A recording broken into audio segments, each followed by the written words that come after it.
Hello everybody, Jose Rodriguez here.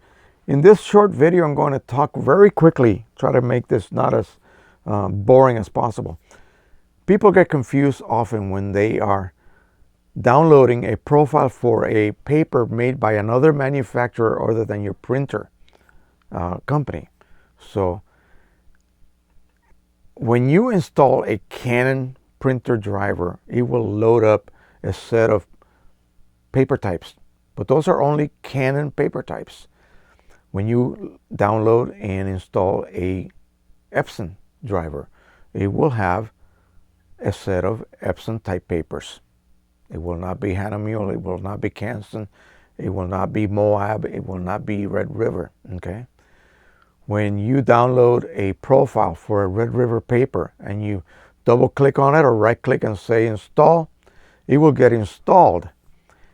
But you're not going to find Red River Aurora White listed in your drop down menu of papers, okay?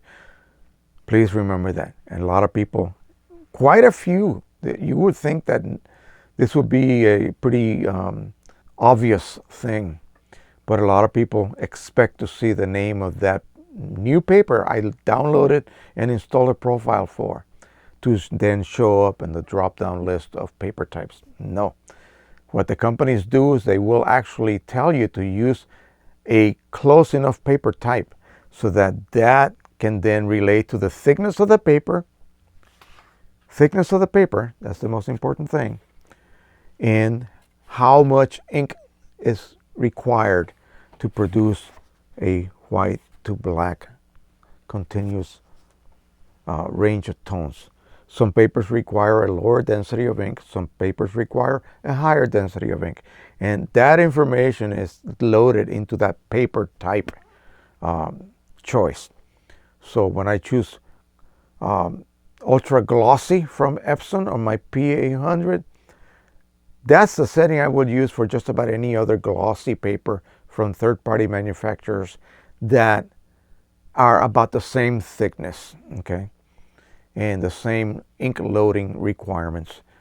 But the color reproduction, that's handled by the ICC profile, and that's why you downloaded that profile for that particular paper from that particular company. But remember, you're not going to see the name of the paper appear magically all of a sudden in your printer driver. Not going to happen. That's not the way they work. So don't get confused when that happens to you. You download a paper and you don't find it listed. It's not going to be listed. All right. That's it. That was going to be a short and sweet one, I said.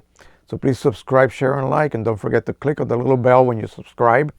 And that way you will be notified when I upload something new. By the way, my computer is rendering these videos at a faster rate than the actual length of the video, which is amazing to me. I'm not used to that. All right, so thank you once again. Happy printing, everybody. Bye-bye.